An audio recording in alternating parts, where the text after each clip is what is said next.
Save the Vaal Environment Group has won a court bid declaring that the discharge of raw or inadequately treated sewage by the Emfuleni municipality into the Vaal River and Rietspruit was in contravention of various legislations and must be prevented. The order leaves the Water and Sanitation Minister with 45 days to act accordingly. Malcolm Plant is the Save the Vaal Environment Group, is with the Save the Vaal Environment Group and joins us now for a discussion on this. Malcolm, thank you so much for making time for us. It's been years of litigation. This must be a big win for you. Good afternoon. Good afternoon to the listeners. Yes, indeed. This has been ongoing. We got our first order in 2018 against the relevant parties. And over the last couple of years, we've been on and off negotiating with them and trying to get to a stage where we could get a formal agreement or actually get the parties to start fixing the sewage problems in and around the area. Hence why we proceeded to obtain a court date for the 6th of June latter of last year. But what we did in the interim is we approached the Deputy Judge President to appoint a case manager on the case, which enabled us to proceed to where we actually got to a agreement by all parties that we just made formal in terms of our structural court order. Mm-hmm. What agreement did you have with the Minister and the MECs and then the Gauteng Premier that led to this court order? Okay, between the parties we came to the agreement and made it an order of court where the order stipulates that the Minister of Water and Sanitation is to provide an affidavit within 45 court days stipulating what has been done to deal with the problem and also attach an action plan with timelines, funding, and in terms of the Section 63 Intervention Act. It also further stated that the Minister of Environment Affairs must provide an affidavit concerning the criminal investigation relating to the contraventions of the Environmental Act. And the Minister is just directed to invite us as well as SAVE to join various quarterly meetings to give us feedback as to how and what they've done in terms of fixing and rectifying the problems with the sewage discharge. Mm-hmm. How is this going to help then in preventing pollution, the pollution of the Vaal River? Well, it's not going to stop them from polluting at the moment. Obviously, it's a long process that's going to take us way forward now.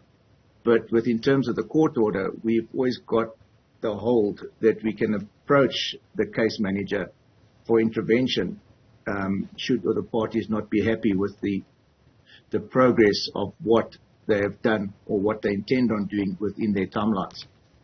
Mm-hmm.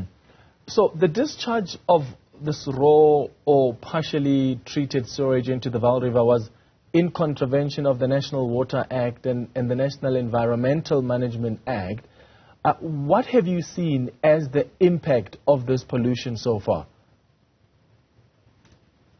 The impact is obviously sitting in the river where the E. coli levels are sitting sometimes from 1,000 eco counts per 100 millimeters up to 2 million, 3 million counts per 100 millimeters, which is way above the normal that is required, that should be discharged from the wastewater treatment plants. Mm. And what does this order then require from the Minister of Water and Sanitation? What does he need to do now? Well, basically at the moment, within the next 45, as I said earlier on, he's got to give us the affidavit of the action plan of how and what they're going to do to rectify the problem of the discharge. Obviously, once we get that action plan, we will scrutinize it, and if we're not happy with any of the details within it, we will revert back to them within our 30-day period. And from there onwards, they would then have to action their plan in fixing all the pump stations and making the sewage treatment plants into an operational condition that allows them to discharge the water in terms of their water use license. And what about the criminal investigations related to the contravention of the NEMA? Well, that will come from the Minister of Environmental Affairs. Obviously, they have to provide us with their affidavit as well of what their foundings are and what they intend on doing to rectify or proceed with these criminal charges. So we'll await their affidavit in the interim. And what are you going to do as an organization to ensure that this plan of action is being implemented? Will you be involved in engaging the department? As I said earlier on, yes, we will definitely be involved. Obviously, the orders for our benefit and for the benefit of all the local residents within the Emfuleni area and in the rural areas. Also, we need to get the situation back to normal. It's been like this since 2015, 2014. So it's been an ongoing process. We will monitor them and keep them at bay in terms of their affidavits and their plans. And this is where our quarterly meetings fall into place. And if we're not happy with it, as I said, we will approach the Deputy Judge President and the case manager for intervention to get them to come to terms with their affidavit. All right. Malcolm Plant, thank you so much for making time for us. He's with the Save the Vaal Environment Group.